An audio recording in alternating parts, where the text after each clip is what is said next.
anyway, so having a safe space is the key piece about trauma healing. And so this whole call is about Q&A on basically how being raised with adverse childhood experiences or overt trauma as a child, as well as homophobia, can cause a level of toxic stress to where you can develop complex PTSD. And so, as I think all of you guys know, I've recently wrote a book about it, read a lot of books about it, called It's Not About Food, Drugs, or Alcohol, It's About Healing Complex PTSD. And so I just thought it would be really cool to have a lesbian and queer women's chat tonight about any questions you guys have about how homophobia, how being raised in the family you were raised could be impacting you in your life as far as your relationships or any kind of behaviors or mental health or any kinds of issues around trauma. So anyway, who has a question or a comment? And I'll unmute. I guess unmute. I'll just unmute everybody. Or I have to ask you to unmute. I'm kind of a new Zoom person, so sorry about that. There, good. Okay. Or who wants to make a comment about just what they've learned so far about? Go ahead, Cheryl. Well, I have a comment. I just want to thank you for bringing that up as a potential trauma, because I've never really even thought of it like that. I mean, a big piece of my trauma is not being mirrored, and how because I came out as bisexual, I can pass, or oh, now you're lesbian, oh, now you're not, like it. So it's never really commented on, and so I'm invisible as far as my family, and so how that ties into my trauma of not being seen and mirrored. And so I really appreciate you bringing that up. Well, you're welcome. Well, you know what was really mind-blowing for me is when I was reading a lot of books about this, and I came across some studies about the prevalence of mental health issues and addiction issues with GLBT. And actually, I'm going to screen share because this is so powerful. I want to show you some things. It's so good. Okay, there it is. So this is a Word document. This is from my book. And so it really is talking about what percent of lesbian, this was in 2013. So, that's why the language is the way it is in this. But anyway, it just talks about what percent of lesbian, gay, bisexuals said that they, because of their sexual orientation or gender identity, had been subject to slurs or jokes. And I would just say, raise your hand if that's ever happened to you. Well, I don't know. I mean, just being in this culture, I mean, being called a dyke or even referred to that way, being rejected by a friend or family member, being threatened or physically attacked. Haven't had that one. Been made to feel unwelcome at a place of worship. Hello. Received poor service in a restaurant, hotel, or place of business. In that one, oh, really? Okay. In that one, I used to hold gay and lesbian business networking meetings back in the 90s. I had a business that I did that.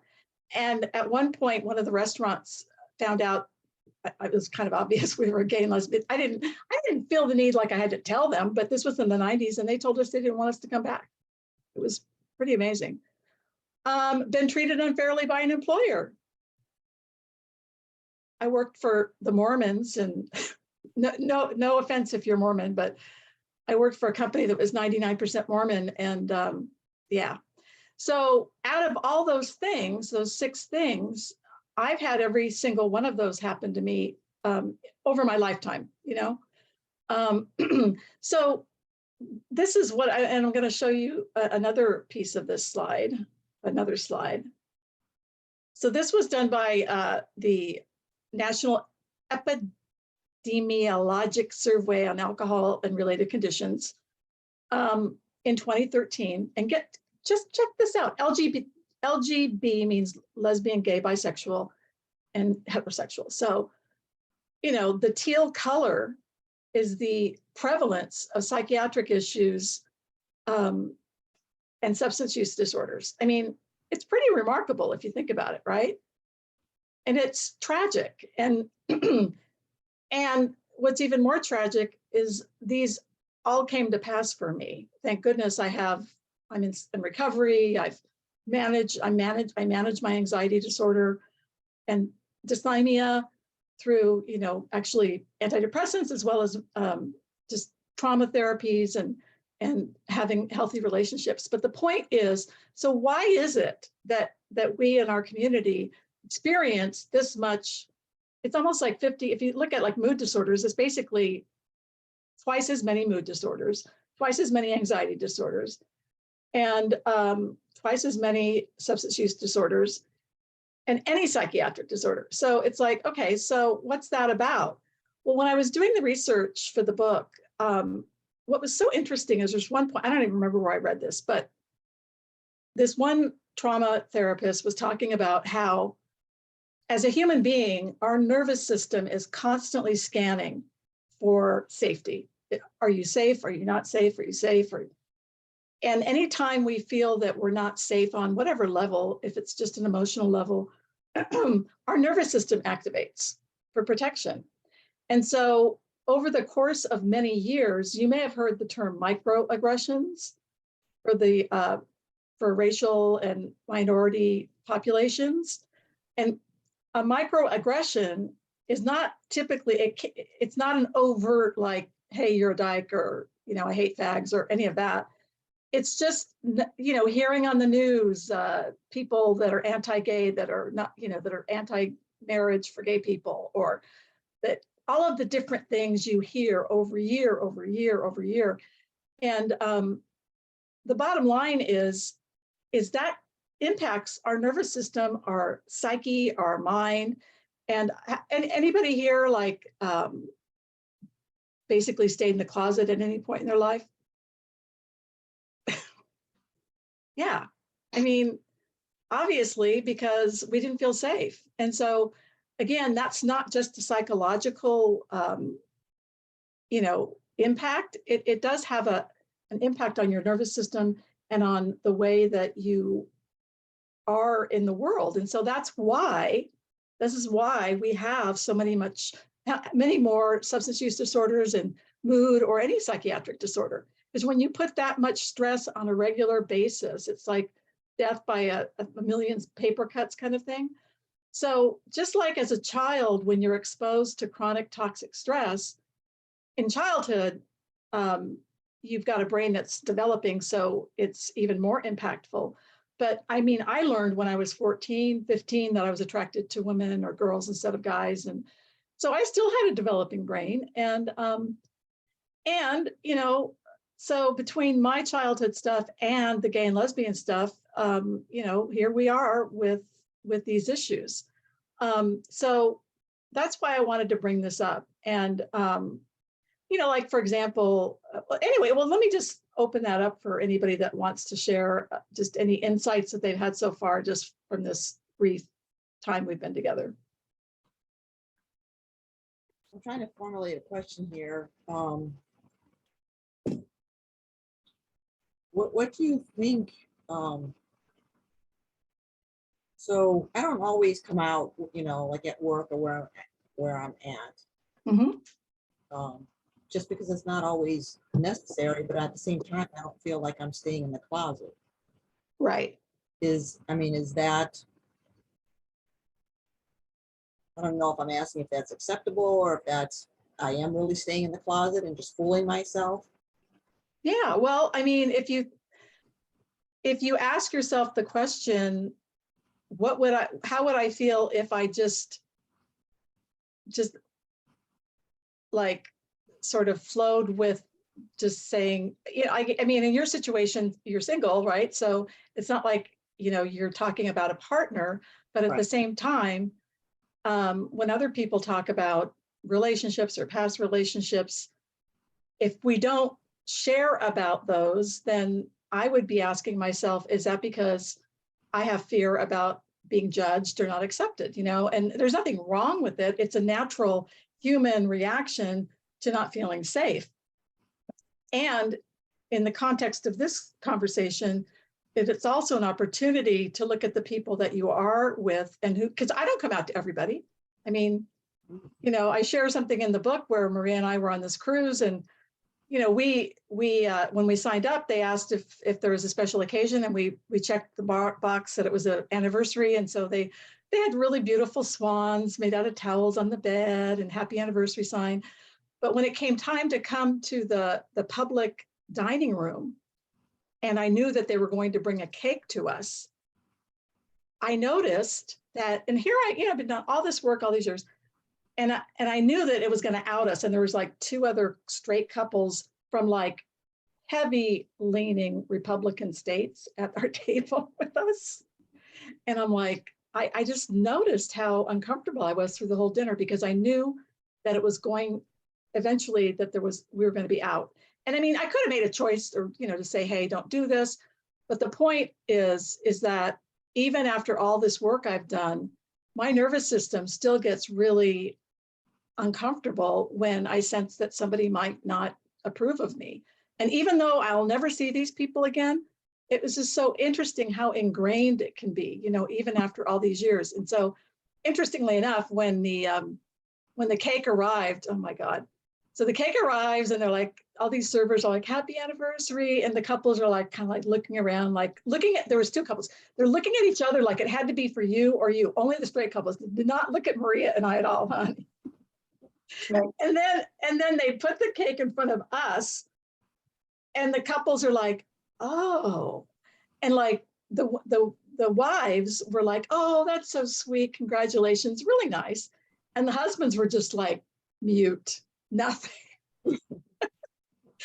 And so it, you know, the point of it all is that even if you've done a lot of work and you've come out, it still doesn't feel safe in certain areas. And so I think it's just important to be aware of it, and to know when it feels safe and when it doesn't. And the reason I chose, and Maria was, I know, honey, you were mentioned that your thing, you weren't really nervous about that, right? Not at all. I don't know why, but I really didn't care what they thought, but that's not usually my reaction. Yeah, I mean, go ahead. But I didn't feel worried about it at all. Well, you had mentioned to me though afterwards how your thing was more about like holding hands in public or that sort of thing, right? Yeah, I mean, I don't like that, but I'm not comfortable with that but I didn't care that they knew who we were. I wasn't going to throw it in their face. Yeah. Although I guess getting a cake is kind of thrown in their face, but and it was also interesting how we both had different reactions. I wasn't nervous at all. Yeah. And you know, go ahead. Which I was surprised that I wasn't nervous. And when I'm at work, I don't think about it either. So I don't go around, you know, Stacy, just to answer, I don't go around telling people. But if they say, oh, are you bringing a friend or this, or if they ask me, I don't hide it from them, but I don't, you know, nobody asks. I don't ask them if they're hetero, so I don't have to feel like I have to say anything about being gay. Right. Unless they say, do you have a boyfriend? They'll say, no, I have a girlfriend. I will say that. Yeah. But I don't tend to just say it just to say it. Yeah. Yeah. Well, like back in the 90s and 80s, when, I mean, eventually at work or whatever, eventually the conversation would get to the point where there would be, oh, so do you have a boyfriend, or are you married, or where's your husband? And back then it was like, I mean, literally my body would tense up and it would be like, okay, do I lie? Do I tell the truth? Do I avoid the question? I mean, because you don't, you know, you never knew. And so that kind of anxiety and stress response, it takes a toll. And obviously it shows in this picture, you know, in this. Excuse me. I'm getting texts that people can't get in. Can you look and see where the oh my God. Okay, sure. Is? Yeah. Hold on. I don't see it. So. Okay. Oh, really? Oh my God. You see them? I don't see anybody, so I don't know how to do it. I had to log out and then get back in again, because I was just hanging out waiting for you to start. And well, honey, can you text them the link that you used? Well, it's Jody said they're just waiting to be invited in. Tell them to log out and log back in, please. Thanks. Because I think what happened was I logged in originally, and then I had to shut down that meeting and maybe they're still waiting on that meeting. Yeah, it said that when I jumped on early, so that you were already in a meeting. Yeah, exactly. So getting back to our conversation, about, coming out or not coming out, I'm kind of at the point where I'm more comfortable with it. mhm. I do work for a company that is owned by Mormons, but not everybody there is Mormon. But I believe one of the gals who did ask me if I, was married, if I had a husband, and I just said, no, I don't have a wife, not yet. Oh, good for you. So, That's pretty cool. yeah, and Yeah, it takes a lot of courage, just to be authentically yourself, especially when you're in front of people that are known to not be approving of you. So right. anyway, yeah, and I think that's the whole thing. And like, interestingly, my ex-partner was in a marriage for about 15 years before she had had a girlfriend before me, and she was a lot more comfortable coming out, a lot more comfortable. And I wonder if it was because my whole adult life has been about coming out. You know what I mean? And I'm wondering if that could be what it is for you too, honey, Maria. I don't know. Why? Like why it's not as uncomfortable for you, because you've not really, like by the time you've really came out. Yeah, well, by the time I really came out, I'd been closeted for 30 years, even though, what I mean? It was, by that time I was, I knew more or less who was safe, but I don't know, somehow I didn't feel like people were really against me. Right. Ever, except for my mom. So Mary, what I feel like I'm hearing you say is that since you came out so young, is that you had a longer time to develop trauma around. Right. Yeah. You know what? Hold on just a second. I'm getting a message that nobody can get in. Damn it. Sorry. Can you take the thing for a minute, hon? Or somebody just jump in for me? Go ahead, Stacy. Go ahead and tell me what you were saying. I don't know that about Mary, but it could very well be. Could very well be. Well, based on what she grew up in a, in much more of a, what do you call it, homophobic time, early 70s. Exactly. I was able to hide in my marriage to a man for a long time and kind of just play the waters of seeing who accepts me, who doesn't. Never felt safe in a church, but that's different. So Mary, I think, grew up more in the hardcore kind of nothing to hide behind. But so Maria, though, did you grow up in metaphysics though? Not until much later. Okay. Yeah, no, born again, Christian, hardcore. Okay. You're going to hell. Yeah. Type thing. So in church, that part was really hard because I knew what I felt. So ended up getting married in that church thinking I can hide from this. Right. I can hide from being gay. Even though I told my then husband that I thought I was gay. He's like, okay. Still want to get married? Let's get married. It's just a weird thing, but it all worked out, And so different, definitely different. Because by the time I was able to really start acting on that, it was in the 90s. So I'm 20 years behind Mary, I was becoming more acceptable. Right.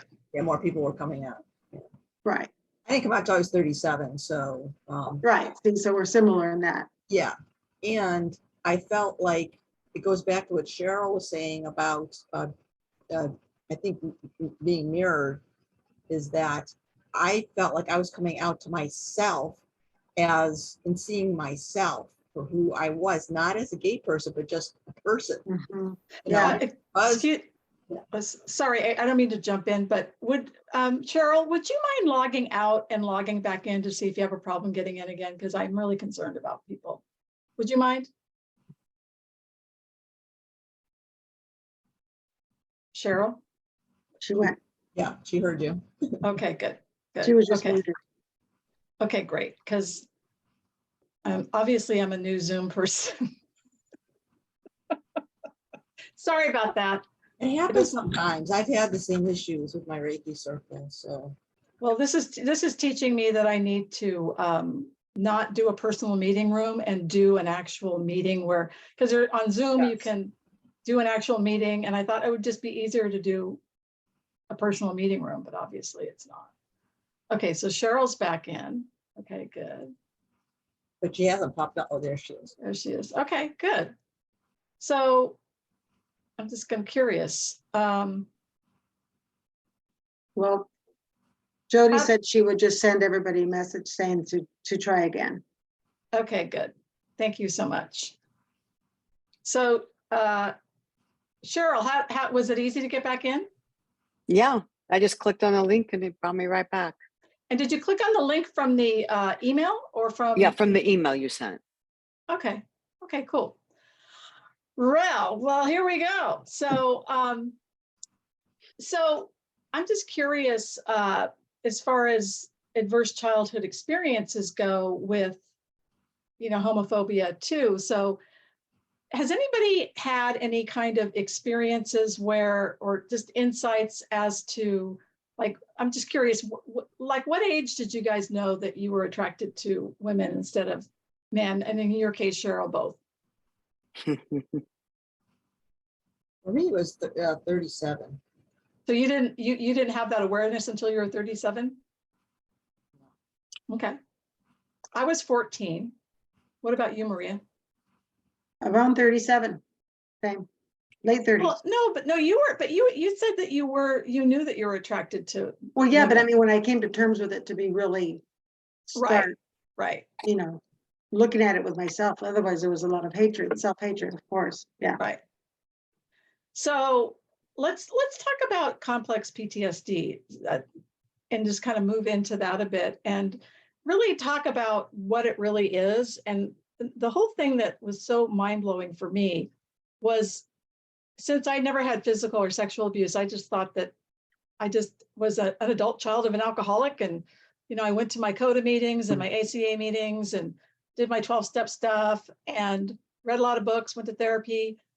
And no one ever brought that up, that, my huge struggle with alcohol, drugs, and food and relationships could be, related to trauma. So I'm just curious, have you guys had that similar experience? Or We got Jody.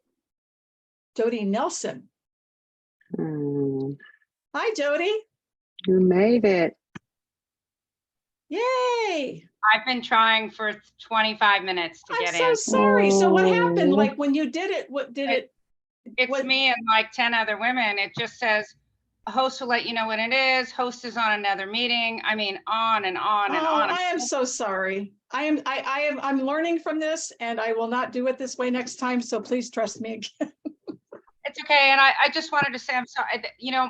My identical twin sister really wanted to be here. That was Jennifer Gray. And she tried writing you. And I guess she said, something, I don't know. She said she couldn't get a hold of you. I don't know what happened, but anyways. About the call tonight? Yeah, she really wanted to be here and wants to get your book and listen. And anyways, I don't want to interrupt. Well, but I know that's okay, but I mean, if you can you, did Send you her the use link. the link? Did you use the link from the meetup site or from the email? both. And eventually I got into you from what you sent, but my twin sister, I sent it to her earlier today and said, I said, you need to join the meetup. I don't know if she needed to join or not. No, you Sorry. don't. You don't. Okay.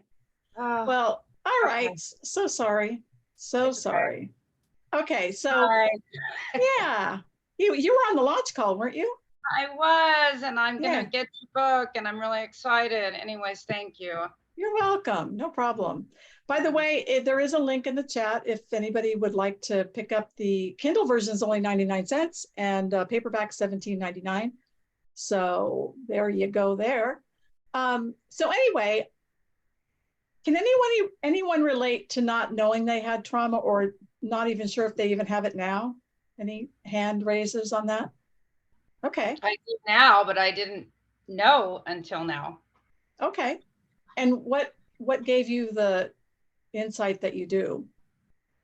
I knew I had childhood abuse. I absolutely knew that part I knew, but coming out of 5 months out of a highly physically, verbally, and emotionally abusive relationship with a woman for 3 years. I'm only 5 months out. Blew me into how much I wasn't understanding everything. Yeah. I've talked about it, hi Cheryl, I've talked about it, and that finally coming out of that, I became more aware how much that childhood abuse has come along for the ride the whole time. Oh, okay. The work now. That's why I wasn't acknowledging it. Yeah. So thank you. Well, you know what's so interesting, and anybody that wants to comment on this is welcome to, is I don't think our culture in general really has a narrative that, you know, what happened to you growing up really has a huge impact on your relationships. And there's sort of a pull yourself up by your bootstraps kind of narrative going on. And you know, you should be able to overcome anything on your own. And so, you know, it kind of makes you feel like there's something wrong with you when you see other people having relationships that seem to be working, although we never know until, you know, what's really going on. But the point is, and especially for people with a type of trauma or adversity called emotional neglect. And actually, Cheryl, would you mind jumping? Cheryl Calderon is here. She's a trauma therapist. Would you mind sharing a bit about emotional neglect so other people know what it is? Yes, actually, that I'm so glad you asked, because I had it all. Like, I have a ACEs score of 8, and I was like, my dad was violent. There's lots of sexual abuse, and I always thought, well, those are traumas. But the hardest piece for me to work through, and the hardest one to name, was, especially with my mom, the absolute not mirroring me. Like, she could be pleasant and nice, but she could not, if I said, and anyone in my family, I say, you know, oh, that was so sad when that happened. Oh, that didn't happen. So we argue in facts. If you don't have your facts straight, then you can't have your emotions. So I could never have my emotions. And that took me a very long time to realize that. And it's also not to minimize at all what happened to us, but it's not the fact of what happened to us, because people can be sexually abused and their parent says, oh my God, that wasn't your fault. And they handle it and they, you know, take care of the person and, you know, get them in jail, whatever they do. And the child does not have trauma. So it's not the event, not to minimize it, but it's what happens inside of us in response to the trauma. Absolutely. So what we had to give up and what we had to shut down and what we did. So that's why, like, my sister we had the same household, same everything, but her way of, I don't need anybody, I'm going to be fine, I got this. And me being a very sensitive person and wanting to have feelings made it very different of what we had to do internally to survive.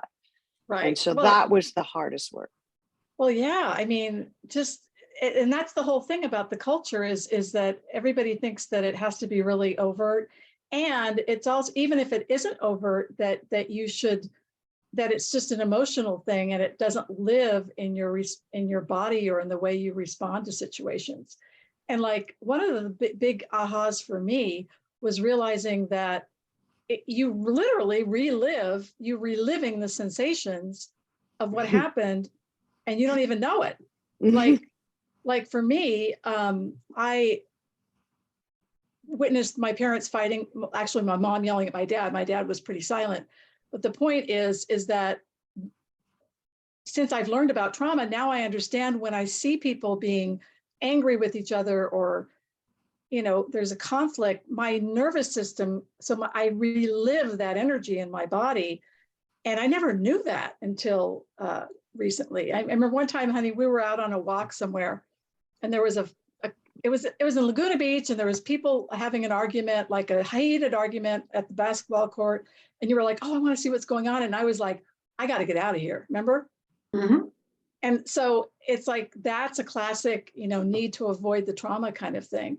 And so, yeah, so it lives in our sensations, and the whole point of trauma healing, as maybe Cheryl can jump in on this too, is about, my understanding from what I've learned is we have to have a visceral experience that contradicts what happened, not just an emotional understanding of it. So would you mind sharing a little bit about that, Cheryl? Sure, I'd actually take it one step further. That's kind of like the first step, but I think I also want to go back to also what you said, the response. I think it's also really hard to name, like where I was in a relationship with a very loving partner and could just mirror me when it wasn't their fault, but when if I said you hurt me, he would just go away. So he could say it would be like zombie, like I'm sorry, I just can't be there right now. So he was there, he was talking, but he emotionally went away. And that's my trauma of my mom. I can remember like nursing Yes. and that going away. So when you're triggered in those states, there's no words to describe because it's a complete visceral feeling. Yes. So for me, the next step in trauma is I always thought, well, when they get how bad they hurt me, or when they understand, or when it was going to come from out there. Right. And it's that the work is learning that I am going to give myself that. And that was really, really hard for me because I'm like, but no, you have to, and Yeah. that we can't do it alone. We heal in relationships. So whether that's your relationship with your therapist or your partner, a close somebody that's safe, that's how we heal. We can't self-regulate. We heal in Right. connection.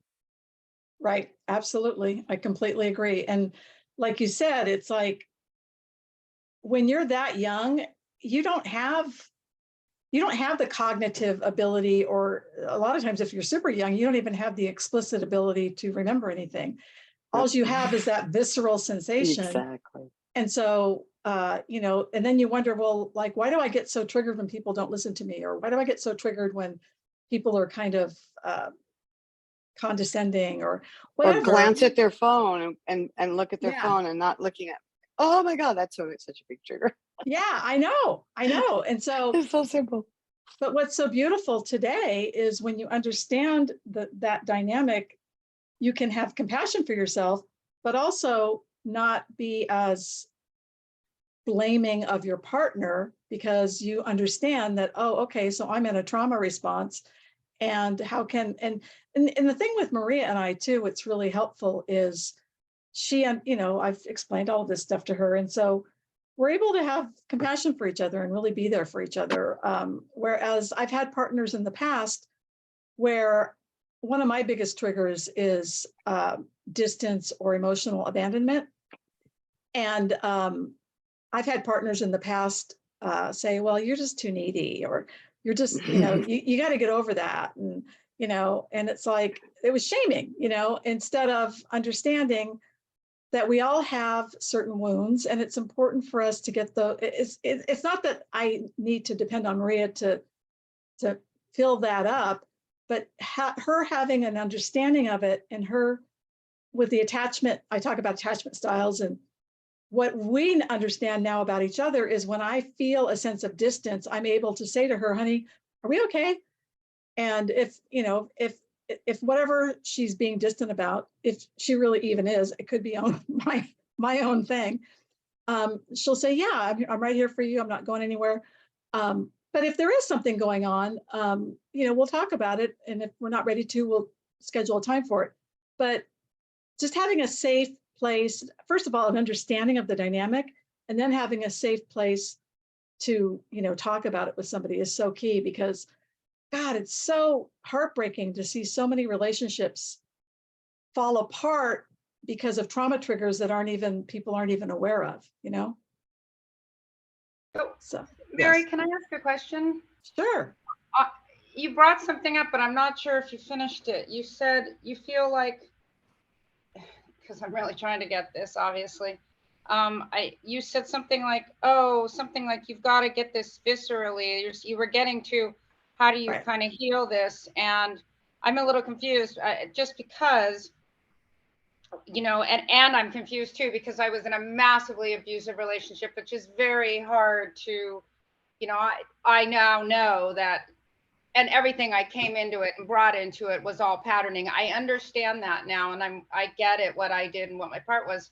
I'm also struggling with, I know, and I'm not shaming myself, but I know I needed to have left a long time ago, and dealing with somebody who's violent is a whole nother ball game. And I really need to say no and leave. I didn't But that said, I'm trying to, I don't know if you can kind of finish with that. Like, Sure, absolutely. like how do you really heal through this? And you were getting to something around visceral, because I'm trying to really Well, get this. Right, of course. Well, Lots of layers, I know.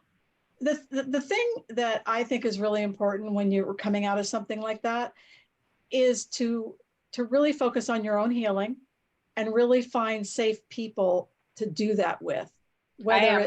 Yeah. And so to me, that is when you're with a safe person that can really listen to you and be there for you, that is a way to have a visceral experience of being accepted and, you know, for who you are. And the other piece is getting into body, brain, mind-based therapies, like the stuff that Cheryl does. There's different trauma therapies. One's called IFS, which is internal family systems. There's somatic experiencing. It's all in my book in the resources section. There's neurofeedback. So there's all of these different types of therapies and practices.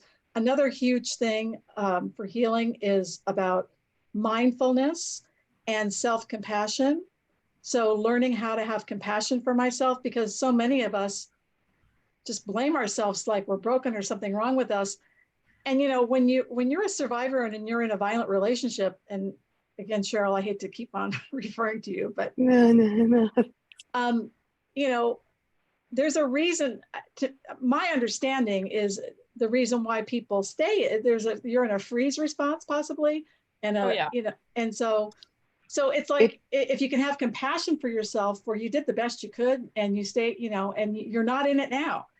And to me, the point of it is really learning how to have healthy relationships with friends, and eventually learn how to navigate romantic relationships, if you're interested in that. Oh yeah.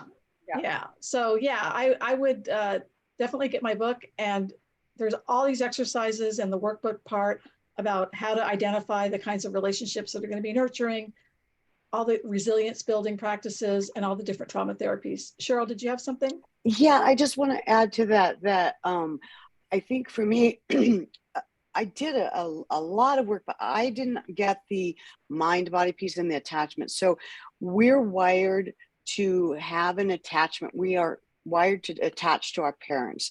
And most of us that had a lot of trauma, it was disrupted, we didn't. So our whole goal is, our nervous system is wired to attach. So in a relationship, this young part of us is still trying to attach.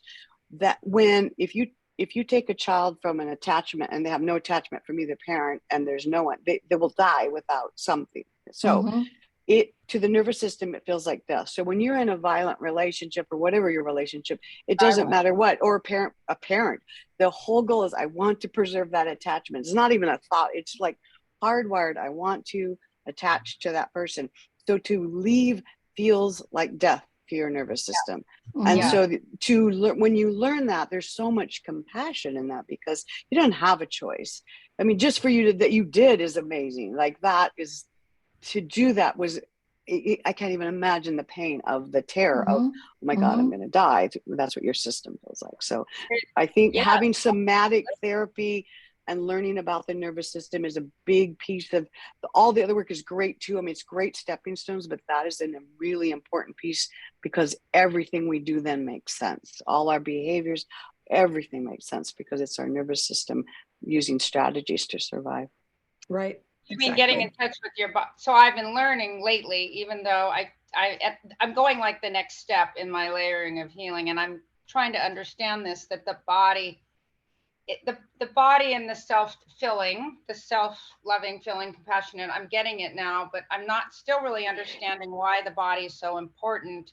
I'm assuming that I probably separated from body, you know, during childhood trauma, obviously, but I'm trying to understand really next steps, because I've made some huge headways realizing the behaviors that I came into in this, you know, what I brought to the relationship. And I really get it now. I think it was partly from your talk that I was trying to keep everything okay with her so that I was safe. Once I realized that piece, which was huge, that was last week, I thought, oh, if I wasn't doing that, then what's possible? And then I realized I need to fill this so that I don't bring in these behaviors. Yes. The next step for question is for me is, what does that mean? And how do you get there to fill this and be in your body? And why is that important? I'm sorry if I'm taking too much time up. That's fine. Well, I mean, the first step is to educate yourself to understand what the concept of complex PTSD is. And so like reading my book, reading The Body Keeps the Score. Yes. It helps you understand that, you know, yes, you have an emotional response to being in an abusive relationship, but also your nervous system is constricted. And so, yeah. And so the point is just the first thing is they call it psychoeducation, just understanding what you're dealing with, how to wrap your mind around what's going on. And then the second step is to get yourself in a support system with people that understand what trauma is too, so they can support you. There's actually 12-step meetings for trauma people. There's ACA, there's ACA, anyway, so there's all those meetings and they're online now too. Yeah, I'm doing 1 and 2. And so yes. And I think the other piece is just recognizing that this is a lifestyle change. It's a long-term process, and you just have to take it one day at a time and just take baby steps every single day. And just know that when you're ready, you know, if you continue to educate yourself and take the actions, like in my book, I do recommend certain, you know, like putting the relationships, building yourself a community of safe people, taking care of your just basic stuff, like, you know, getting to bed, you know, getting enough sleep, eating well, really not now that you're not in this relationship, but taking a look at your other relationships. Are there people in your life that are friends or even bosses or whatever that are shaming or organizations or whatever you're involved. So it's really like cleaning up the entire ecosystem of your life. And you just take it one step at a time. Like for me, the first thing I needed to do was, you know, get sober, because unless I did that, nothing else was going to happen. But, so yeah, so, you know, you got out of this relationship, which is fantastic. I didn't get out. I got pushed out, but that's okay. I got abused out, but that's okay. Well, yeah. Hey, you know what? I like the saying, God does for us what we can't do for ourselves. Yes, there you go. And anyway, it happened for you, not to you. And just, again, keep on looking at what the next step is. Again, if you can get my book, it's got everything in there, literally step by step by step. In fact, I talk about, let me just kind of go a couple of things. There's a few areas, by the way, here's the cover. Yep, I'm getting it actually tomorrow. Oh, good. So as far as the healing part, I talk about, you know, is the first step I have there is building resilience. So that's the biggest step is, you know, relationships, self-care. A big part for me, I didn't realize, was how much I was sort of programmed to believe I was selfish if I put my needs first. Oh. And so, you know, really deprogramming yourself around that you can say no, you can't, and you're not responsible for other people's feelings. This is not to say not to be sensitive, but at the same time, you know, I have a saying on my wall that, you know, talks about, where is it? Anyway, it's about you know, being selfish is not, you know, basically the point is that you've got to give from the overflowing cup. And if you can't, you know, the whole, you know, airplane thing, if you can't put you can't give to anyone else if you're dead. So you've got to, you know, give to yourself.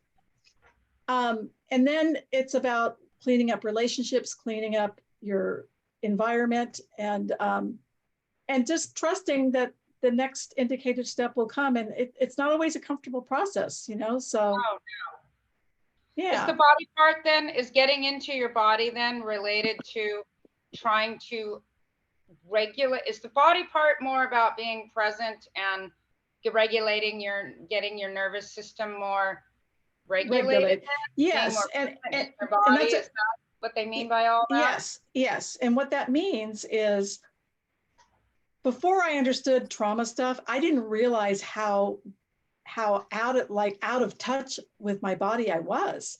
I mean, literally, I didn't even notice when like I was tense, or when, like, for example, like it's not uncommon for survivors to experience this, but I used to sing and play music and stuff. And before I'd go on stage, people would say, well, are you nervous? And I'm like, no, I feel fine.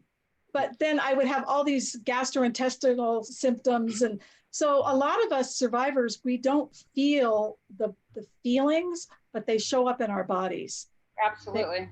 Yeah, and they call those body emotions. So a big part of becoming embodied is just noticing how you're feeling in your body, sitting on just little things like how you feel sitting in a chair, how you feel your fingers touching something.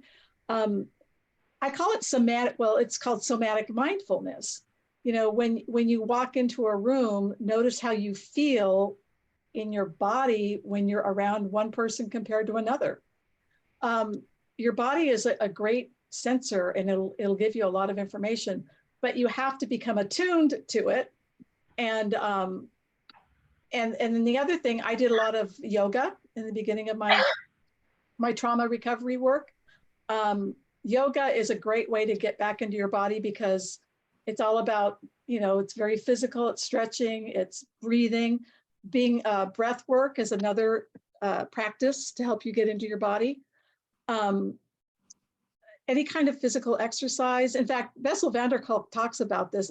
This is not required, but he talks about a survivor that had a lot of physical abuse. And one of the things that she did to have a visceral experience that contradicted what she had, feeling powerless because she had been like physically abused. She did one of those martial arts classes where you can beat up the person with the, you know, it's a self-defense thing, but you can like really feel your power. And so she had a real visceral experience of being able to protect herself, and it really helped her shift. So that's another thing you can do. So breath work, yoga, body work. There's different types of, there's actually trauma-informed yoga. There's also another thing called TRE, trauma. What's it stand for? Do you know what that stands for? Anyone? But basically, the trauma lives in the nervous system. And so it's, you know, a really good example, Peter Levine, who's a somatic person, talks about like in the wild, when animals get chased down and they almost die, but they don't, they get up and they shake it off. They get the energy out. But for us as humans, we've not been socialized that way. So instead of shaking off the energy, it stays stuck in us. So did you have something, Cheryl, you wanted to jump in on? Oh, Stacy has her hand up. I don't know if you saw that. Oh, I'm sorry, Stacy, go for it. So two things. I wanted to share on this idea of, I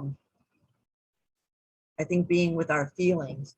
Just recently, as a trauma survivor, you know, not being connected to my feelings and having to relearn that, I've been, you know, looking for a new job, and I finally got clarity on, rather than putting down my goals of what I'd be looking for, you know, in a job, I wrote down a list of how do I want to feel in that job. Oh, beautiful. And I really feel, I mean, that was a huge step to, you know, Mm-hmm. actually to be able to sit down and make that list. Mm-hmm. So now I feel very confident now that the right job will come along. I love that. Yeah. But I mean, that's really, I mean, what's the point of goals anyways? Because you want to have an experience. So, Right. you know, getting clear about that and declaring it and knowing now when you interview or when you look for jobs or whatever, you can get a sense of whether that's going to be able to fulfill on that. So Right, that's awesome. right. I love that. The second thing is, and I, you know, you talked about this, about building community of safe people. I really think, and I don't know if you've thought about this, Mary, we can really do create a support group in going through your book, because I know. Oh yes, a book Yeah, club. I was kind of hoping for that. I got triggered. Actually, it's something that I've got on my list. So yes, that would be really fun. Well, Good. cool. I would love to do that. Thanks for bringing that up. In fact, I'm gonna write it down. I know, what I was, what kind of floored me was, you had talked about, I forget her name, but the crappy childhood fairy. Oh, Anna Runkle. Yes, Anna. She, she has this list of symptoms, and one of them is being clumsy. I had no idea Yes. being clumsy was a sign of trauma. And, as I was reading the book, I got more clumsy. Oh my God, how I was funny. triggered. It's like, Yeah. I'm a dental assistant, and that's not good. The chair side. And it's like, okay, Yeah. so that's what I had to put the book down for a little bit. That's why I really would like to, do a book study. Oh, So, that would be great. Thank you for mentioning that. I have a whole template that I saved from another book study that I think I might repurpose for that. So woohoo, that would be really fun. perfect. Yeah, the whole brain thing. I mean, when we get dysregulated, so dysregulation, I used to think, what does that mean? The nervous system has this optimal range, and it's called the window of tolerance. And when when your nervous system is in the window of tolerance, you feel, kind of just pretty good, well-being, a sense of well-being, kind of going with the flow. However, when something happens, like let's say your boss calls you into the office and is upset with you and you feel a threat of losing your job, people with trauma have a lower window of tolerance. Like people without trauma might have a window of tolerance like this, so they can take some fluctuation, but people with trauma have a lower range. So it's easier for them to get pushed out of their window of tolerance, which makes them dysregulated. And dysregulated means you're either hypo-aroused, in other words, you go up, which is anxiety, agitation, panic, those types of things, or you go below, which is hypo-aroused, which is a feeling of deadness, lethargy, depression, shame. So the whole goal, not the whole goal, but a big goal of healing trauma is to understand the window of tolerance and expand it. So part of the process of the healing trauma is instead of like getting, you don't get as triggered, or when you do get triggered, you don't stay triggered as much and you don't go quite as high, and you're able to regulate your nervous system a lot better. The way I like to use the word it's like with trauma, it's like you have a broken thermostat. And so it's difficult to, keep yourself in a comfortable range, but you can heal, and that's the beauty of it all. So For me, that explains why before I, started healing, putting a focus on that, I would get angry very easily, the slightest of thing, and I would quit jobs just like that, Yeah. Yeah. Anna Runkle had a lot of problems with anger. And because your nervous system, it makes part of your brain go offline. And so, you can lose a lot of relationships and jobs with that type of response. And so I think it's awesome to be aware of it and not to blame yourself. It's like, that's the way I adapted to feel safe. Right. And I can heal. And so, well, it looks like we're just about at the 7:30 mark. So I feel kind of, I don't want to say bad, because I feel like, okay, well, whatever, but the whole thing about people not getting in, but I did the best I could. Okay. Yeah. You did. And Well, we have a recording. I did want to let you know there was, and it's not I'm just saying there was probably about 7 more women. Oh, wow. Okay. Who we were going back and forth, who ended up, Oh. I can see the numbers, did not join and they gave up. I almost gave up, but I happened to check my emails. So I'm just letting you know. Yeah, but no, I will, I'll send them a link to the this recording, if it's okay. Are you guys okay with us sending a link to this recording? If not, I won't send it. I'm fine. I would love it if you could send me a link, and I really would like to send it to my sister. Sure. Yeah, and just so you know, if you talk to anybody that couldn't get in, I will be doing this completely different next time. It'll be a registration. There won't be any problems with people being able to get in. this has been a very good learning experience. And Because I love myself completely no matter what. I just have to ask because I didn't understand it. So I told my sister she had to join the group. And I think Jody, the other Jody, told my sister, I'm just saying this out loud. She told my sister that she needed to be a lesbian. My sister is not a lesbian. Oh, no, it's queer friendly. Anything. Yeah. She is super queer friendly. And I don't know what happened, but then my sister got the message that she couldn't join. Oh, So okay. bad. So No, I didn't just know. tell her I'm really sorry, but I will get the recording to you. I'll send it to you in an email. I'll send it to her. Okay. Okay. All right. She'd Well, like thank. May I say one more? Yes, of course. Okay. Yes. So May I she say wouldn't one- have to join the women so little time or No, whatever. no. That was just one form of promoting the link to the Zoom. Okay, well, fine. So there'll be another link if you do it again or do the work. Yeah, it's. I'm not going to go through Meetup again. I don't think. My sister can do this. Okay, great. Thank you, Mary. Thanks for your time. I really appreciate it. You're welcome. How about you, Cheryl? What'd you have to say? I just want to say again, Mary, I really like your book because it takes everything of all the books I read and it puts it all into one book. And it makes it in a very simple way with exercise. I just think it's a really good place to start to put, rather than reading this book, that book, it explains all of it in one book in a way that's really easy. So I just am, again, so grateful you wrote that. I think it's amazing. Thank you so much. Well, that was my goal. It's like, So, well, thank you guys for coming. Sorry for the glitches, but we live and we learn, don't we? Yes, yes. Okay, bye-bye, everyone. Bye-bye. Bye-bye. Bye.